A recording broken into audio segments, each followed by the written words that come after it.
Hey guys, welcome to another Who is Dr. Mumbi. First of all, thank you so much for all the people who have subscribed, all my new subscribers from all over the world, particularly the US, the UK, and the Caribbean islands. Mwah! Thank you so much for all the love. I've been getting so many questions and, comments and, assumptions thrown out there.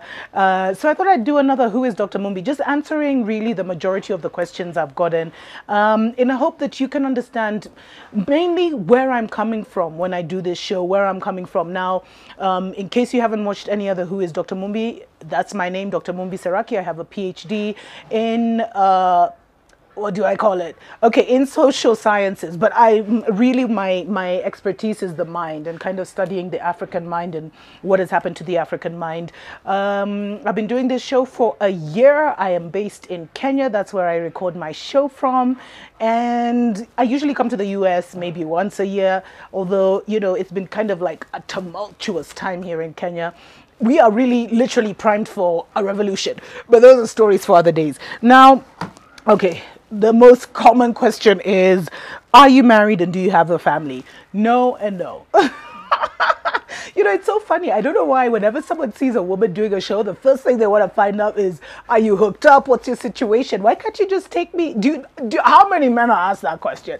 But anyway, actually, I'm extremely happily single, and so grateful that I am, because before, I like to call it before Christ, I was really out in the world, just living my life, and God called me to do a prophetic show for Kenya and for the African nation, just really talking about some of the truths out there. And I found that I really didn't know myself, and it would have been such a burden to me and to someone else to have been awakened and kind of taken on this journey, with already a family and like a previous dispensation.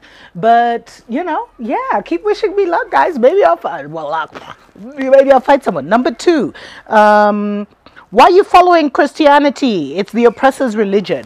Well, you know what? I am part of the Agikoyo. The Agikoyo are part of the Bantu tribe. And there is a long history that shows that the Bantus were actually among the lost tribes of Israel. Now, I've done a few shows on this where I've talked about how the Ark of the Covenant that was, that had the 10 Commandments and other scrolls is actually here in Mount Zion. Yes, Mount Zion is Mount Kenya. And so I feel that, the good book, the Bible, is our story. But it has been whitewashed, it's been tampered with, and it's been misused, But just because of that, we can't abandon what is our story, what is our people. Yah is the Almighty, is my Almighty, Yahshua is my Messiah. I mean, he came for the house of Israel. And also, the Gentiles, who I call the Caucasians and all those others, they also just happen to be caught up in the mix. But he really came for you and I. So that's why I still, read into the Bible. Now, I know it has been tampered with a lot. And so what I really believe is read it with a discerning eye. The most important thing is to develop a relationship for yourself with Yah, and he will lead you to all truth. There's certain things that will resonate with you, and there's certain things that won't. Okay. Why you're posting on Sunday? Saturday is the Sabbath.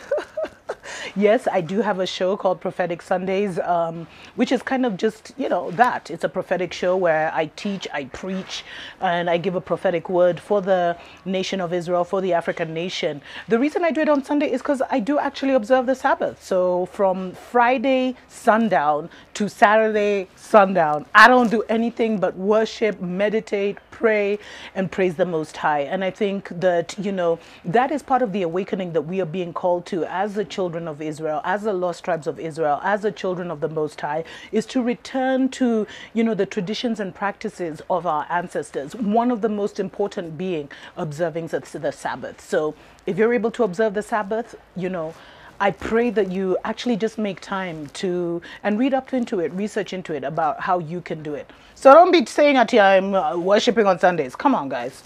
Okay, my thoughts on yoga. Well, I used to I used to practice a lot of yoga when I had my locks. It was something I was really, really into. But I learned that a lot of the postures that we make are actually, while we might, there's so many meanings to the things we do. And so while we might be thinking, it makes you feel good, it makes you feel energized. For me, it actually used to make me feel so exhausted after. But, great stretching, etc. But what I found is that actually every posture was a form of worship to the Indian gods. And so that for me was not something, but once I became more aware and more in tune, it was not something that I felt I could continue with. Secondly, I also felt that, it starts to through those postures and stuff, you actually awaken your kundalini, which is like your root chakra or whatever, your root energy.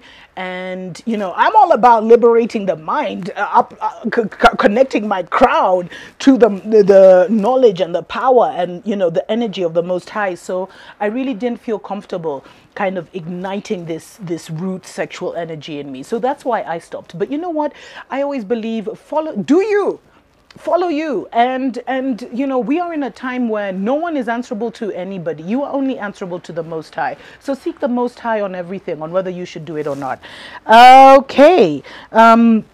A lot of guys have been asking me, am I going to start doing a live show? I'm really, really looking into it. Of course, the time difference with the different audiences that I have across the world, I'm going to try and do something either on Wednesdays, Wednesday evenings. It would be maybe evening in Europe and the eastern coast of the US, or Sundays. So keep it locked, guys. I'd love to have live interactions and really, comment, because what I've seen is that my show really, it's supposed to be a confirmation to a lot of the things that you are discovering and searching and researching for yourself. But what I've really found is there's like a woke community, and I'm absolutely loving that, so many of us are connecting on this space and many other spaces on YouTube.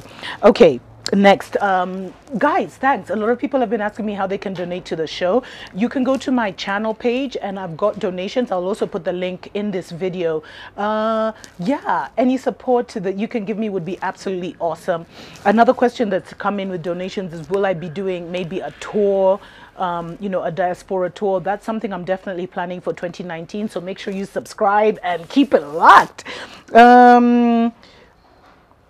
Finally, there's these Hebrew Israelites who keep saying, I should cover my head when I'm preaching and cover my legs when I'm preaching, and I should do that. You know what? God has not told me that. God has not given me that mandate. So I'm going to preach and teach the way I feel like. And if that's what God has told you, you do you. And I feel that, let's stop imposing all these rules and regulations on each other. I have a mind of my own, so do you. And we should all use our minds and our hearts, because, our heart also thinks and our heart also has a mind, to really pursue the things of God. Ask God directly. I asked God directly, and for now, he hasn't told me to cover my head. So I'm good doing what I do the way I do it. Let's not impose rules and always judge each other, but let's just seek the truth, seek what is good that you can find on my channel. If it is not in line, if it is not speaking to your heart, if it is not speaking to your mind, 500 hours are loaded onto YouTube every minute. I'm sure you will find, a path that resonates with you. But everything is in peace and love, offering you as much light. May you find what you're looking for. May you awaken to the truth that is being revealed, to your true identity, to your true nature, and to your true purpose and destiny. God bless you. God bless the children of Israel. And, this is such an exciting time to be alive. May the Most High's name be praised and glorified forever and ever. Amen. Mwah. Wake up, wake up, wake up, wake up, wake up, wake up.